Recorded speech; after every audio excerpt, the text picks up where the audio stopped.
হেই everyone, তো এটা হচ্ছে দীঘাতে আমাদের লাস্ট ডে। আজকে কিন্তু বেশ সকাল সকাল ঘুম থেকে উঠে পড়েছিলাম, আর প্রত্যেক দিনের মতন আজকেও ব্রেকফাস্টে রয়েছে আমার ফেভারিট ডিম টোস্ট। হঠাৎ করে টিভিতে দেখলাম যে শিনচ্যানের একটা মুভি হচ্ছে, আর আমার তো সবসময়ই শিনচ্যান খুব ফেভারিট, তো আমি বসে পড়েছিলাম মুভিটা দেখতে। দেন আজকে আমরা অর্ডার করেছিলাম হোটেল থেকেই ফ্রাইড রাইস, চিলি চিকেন। আগের দিন রাত্রির বেলার একটু রুটি বেঁচে গেছিলো, আমি সেটা দিয়ে খেয়েছিলাম চিলি চিকেনটা।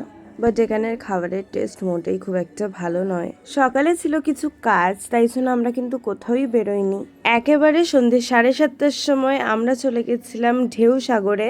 এখানে ঢুকতে আমাদের 20 টাকা করে টিকিট লেগেছে। লাস্ট টাইম যখন আমি এসেছিলাম তখন 30 টাকা করে টিকিট লাগছিল। আর আমার সত্যি বলতে এই জায়গাটা ভীষণই ভালো লাগে।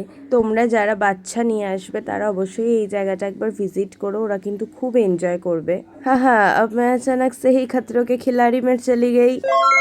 লাস্টবার যখন এসেছিলাম এর দাম কি, এর কি বৃত্তান্ত সব কিছু জেনেছিলাম, কিন্তু মনে এটাতে চড়ার সাহসটাকে আর তৈরি করতে পারিনি। কিন্তু আমি তো সাহসী মানুষ, তোমার যেটা পছন্দ জীবনে সেটা তোমাকে অবশ্যই একবার না একবার কিন্তু করতেই হবে, যাতে মনে কোনো আফসোস না থাকে।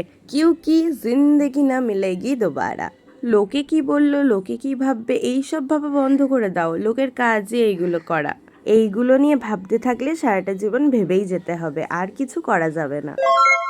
যাই হোক, ঢেউসাগর থেকে বেরোনোর পরে কিন্তু একটা লেবু চা নিয়ে প্রায় অনেকটা সময় সমুদ্রের সাথে কাটিয়েছি আমরা, কারণ এটাই ছিল আমাদের লাস্ট দিন দীঘাতে। হোটেলে ফেরার পরে আমি বেমালুম ভুলে গেছিলাম যে আমি ভ্লগ করছি, সো আমার কাছে আর কোনোই ক্লিপ নেই রাত্রিবেলায় হোটেলের ফেরার পর থেকে। পরের দিন সকাল 9:30টায় ছিল আমাদের চেক আউট। আমাদের চেক আউট করতে করতে প্রায় ওই 10টা মতন বেজে গেছিলো। দেন ওখান থেকে সোজা আমরা চলে গেছিলাম শনি মন্দিরের কাছে, আর সেখান থেকে কিন্তু আমরা বাসের টিকিট কেটে নিয়েছিলাম। পার হেড 400 টাকা করে পড়েছিল। কোলাঘাট ঢোকার একটু আগে থেকে কিন্তু এখানে ঝমঝমিয়ে বৃষ্টি শুরু হয়ে গেছিল, আর সেই বৃষ্টিকেই উপভোগ করতে করতে আমরা পৌঁছে গেছিলাম ধর্মতলা।